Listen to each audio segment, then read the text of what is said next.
এত রাতে বাইরে কেন? সত্যি বলবো নাকি মিথ্যা কথা বলবো? কি কথা বলো? সত্যি কথা বলো স্যার, আমি মদ খেয়েছি। তো সাহস কম না তুই মদ খেয়ে পুলিশের সামনে মাতলামি করিস? জি স্যার, আমি অনেক বড় অপরাধ করে ফেলছি, আমাকে অ্যারেস্ট করেন, অ্যারেস্ট মি। যা। যাও মানে স্যার, মদ খাওয়া কি কোনো বড় অপরাধ না? আপনি কি আমাকে অ্যারেস্ট করবেন না? আমি একটা মার্ডার করছি, এবার তো স্যার আমাকে অ্যারেস্ট করেন। কবে বেরোছিস? স্যার বাইরেছি 1 ঘন্টা আগে, কোথা থেকে বের হয়ে স্যার মদ খেয়েছি। আমি পাগলা গারদের কথা বলতেছি। কেমনে বেরোছিস? পাগল মনে করতেছেন? না, আমি পাগল না স্যার, আমি সুস্থ স্বাভাবিক মানুষ। তবে স্যার আমি যে কোনো সময় পাগল হয়ে যাব। আমার বউ আর শাশুড়ি আমার সাথে যে পরিমাণ অত্যাচার করে। শোনো, তোমার মতো কষ্টে আমি ছিলাম। তাই 4 বছর ধরে ভালো আছিস। 4 বছর কি জেল খাটছেন?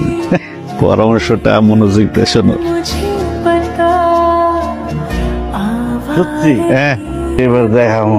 কে আসছে? মিতু, দরজাটা খুলতে পারিস না? তোমার স্বামীটা কোথায় গো? ওগো শুনছো? আমি জামাই, নতুন বউ। তুমি আমার মেয়ের জামাই রিফাত না? জি আম্মা। আই ছেলে, তোমার বউ আছে না? তুমি আবার বিয়ে করেছো? কি দুশ্চরিত্র! জি আম্মা, কিছুটা। আরে বউ থাকতে তুমি আবার কেন বিয়ে করেছো? আসলে আমি বিয়ে করার পর থেকে ভুলে গেছিলাম আমি কি বউর সাথে সংসার করতেছি নাকি শাশুড়ির সাথে সংসার করতেছি। বাসা থেকে বের হওয়ার সময় শাশুড়িকে বলে দিতে হবে, বাসায় ঢোকার সময় শাশুড়িকে বলতে হবে, কিছু কিনতে গেলে শাশুড়িকে বলতে হবে। আমি আমার মনের কথা বলার জন্য কোনো মানুষ খুঁজে পাই নাই। অবশেষে আমি আমার মনের মানুষকে পাইছি, সে আমার মন কেড়েছে। তুমি মনের কথা তো আমার সাথে বলতে পারতা, তোমার যাবতীয় মনের কথা আমি শুনতাম।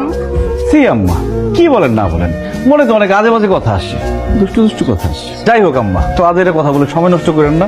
নতুন বউ নিয়ে আসছি, বরণ করার ব্যবস্থা করেন। বরণ? মৃত্যু দেখে দেয়া তোর সর্বনাশ হয়ে গেছে। আমার বড় বউকে ডাকতেছেন। এই তুমি জামাই সাজাইছো কেন? এই মেয়েকে তোমার সতীন, আমার ছোট বউ। বউজি মিতুকে তুমি আরেকটা বিয়ে করছো কেন? হ্যাঁ আমাদের না প্রেমের বিয়ে। হ্যাঁ তোমাকে ভালোবাসি, তুমি আরেকটা বিয়ে করবা কেন? কি বলতেছো?